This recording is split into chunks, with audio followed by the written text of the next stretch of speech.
Welcome back. It's one of the fastest growing regions of the world with rapidly emerging economic powerhouses, but it is also fractured, bitterly divided by culture and religion and hotbeds of mistrust. I'm talking about the Indo-Pacific, an area covering not only Southeast Asia, but bringing in the United States, India, China and Australia. There are disputes about territory, fears of China's growing influence, not to mention politically volatile issues like asylum seekers. Well, Indonesia's Foreign Minister Natalie Sambhi says a new treaty is needed to bind the region closer together, but it raises as many questions as answers. We got to grip with those earlier with Natalie Sambhi from the Australian Strategic Policy Institute. I asked her how any treaty like this would work.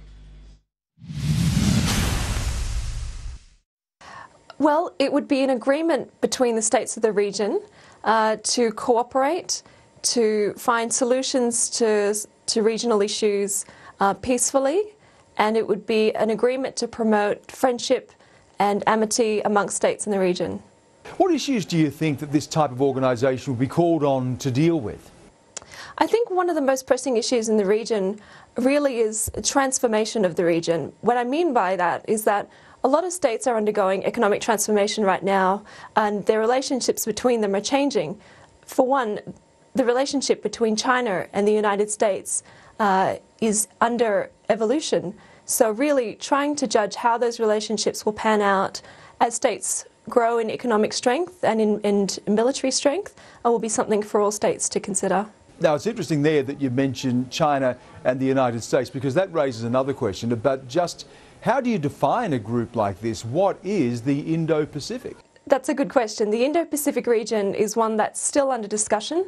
Depending on who you ask, it can range anywhere from, as some say, Bollywood to Hollywood, but it also encapsulates, most importantly, the major players of the region, and they include China, the United States, India, Japan, and increasingly emerging powers like Indonesia and South Korea.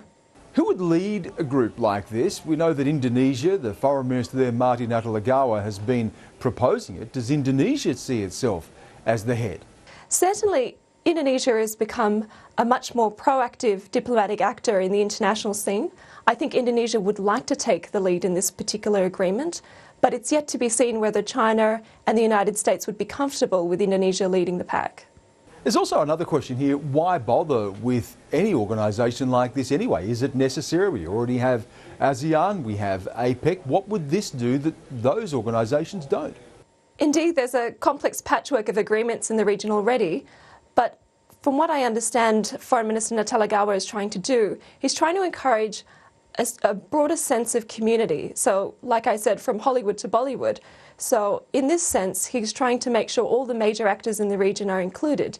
Yet, it's still yet to be seen whether or not a multilateral agreement can actually get states to cooperate. It can't hurt, but whether or not it'll find a regional solution to pressing security issues is yet to be seen. Well, China, for one, doesn't like going through multilateral bodies. It prefers to deal one-on-one. It prefers to have bilateral solutions and doesn't like the rest of the world meddling in its affairs. How would you get China on board? That's right. It very well may be that China signs up to these kinds of agreements, as it has done in the past with the Treaty of Amity and Cooperation and the East Asia Summit's Bali Principles, but it'll do so in order to appear like it's a responsible stakeholder in the system. It'll do that in order to allay concerns, in order to reassure some of its regional partners. If we look at our own interests here in Australia, of course, the asylum seeker issue is one that's very much in the front pages now and raising real questions about Australia and Indonesia's relationship. Is that something that could be dealt with under this type of banner?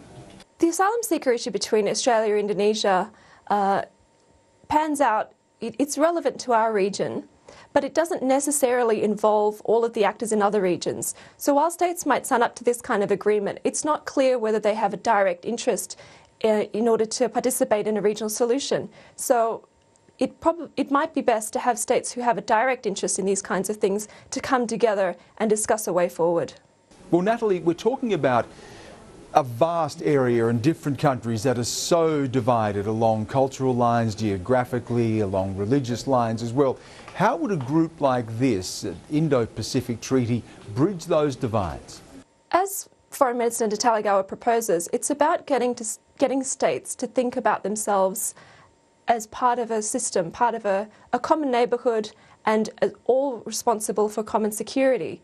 So the common thread there is trying to get them to think collectively. But you're right, there are many differences between them, and that might work against collective action in future. Natalie, just finally, how significant is this region going to be in the coming decades? And given that, how would a group like this be able to assist in the rise of these countries? Indeed, it's a significant region, not least because a large volume of trade, a large portion of our trade moves through the region. And as a lot of the states transform, there might be rising tension between them as states modernise in terms of their military power, as states grow economically, and as states start to want a larger share of strategic influence in the region. So ensuring that the area is stable and secure is of great importance. Natalie, thank you so much. Thank you very much.